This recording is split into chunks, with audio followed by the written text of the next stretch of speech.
What is leadership? What makes somebody a good leader? What can I do to strengthen my skills and make myself a better leader for the future? These are just a few of the many questions I asked myself before enrolling in the leadership development course. I wanted to know if I was on the right path to becoming a strong leader and figure out the areas that I needed to improve in. Hi, my name is Joe Saru, and this is my leadership development story. I began the leadership development course, pondering the questions mentioned before. After about a month or so, more questions began to arise, with answers following not too shortly after.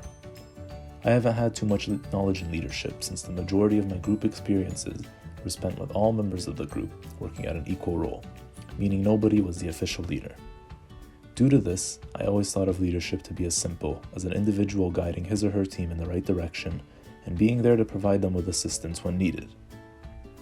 My new definition of leadership has the same aspects as before, however much more has been added. I was never aware of all the different leadership styles and types there were, and how some of them can be more appropriate or effective in certain workplaces and scenarios. Businesses have changed so much in the past years, which made me realize that the leaders have as well. They are no longer there to simply guide their team. Leaders have a much more involved role with their teams, which is crucial to their success. I also never thought of the idea of metaphors being used to describe different business environments and matching them with specific leadership styles. When an effective leader is put into the business, it can certainly help the firm operate more efficiently. I think one of the things that has surprised me the most is how different leadership is now in comparison to organizations 10-15 years back. Back then, leaders were put into the organization, told the employees what to do and how they want it done. Now it has become much more personal and changed from being a hierarchy into more of a partnership between the leader and employee working towards achieving a mutual goal. I personally saw myself beginning to develop after reviewing the 4 assessments I had completed during my time at Sheridan. These being the Values Perspective Report, StrengthsFinders Report, EQI Report, and the Myers-Briggs Type Indicator.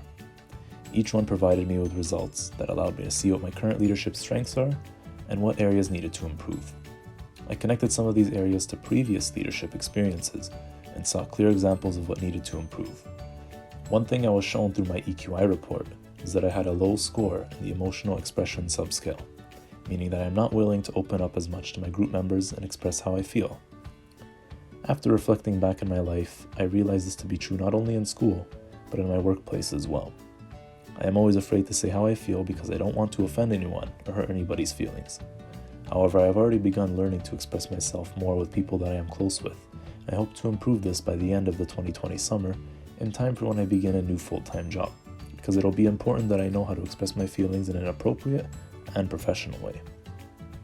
This was just one of the many things I saw needed improving in order to become one step closer to being the leader I want to be.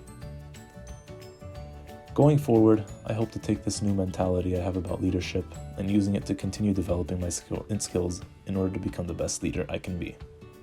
The key thing for me to do is to put myself in more situations that will allow me to practice the areas needing improvement. After reviewing the assessments I had completed, connections began to unravel, linking them to each other and allowing me to find commonalities between them. These assessments have also provided me with feedback, suggesting ways I can improve upon the areas I am lacking in, allowing me to challenge myself. This will allow me to become the best leader I can possibly be and move forward into a world full of challenges that I will overcome. Taking this course was a big step in my leadership journey. However, this is only the beginning. Life will throw many obstacles in my way, obstacles that I will learn to overcome. My name is Joe Saru, and this is my leadership development story.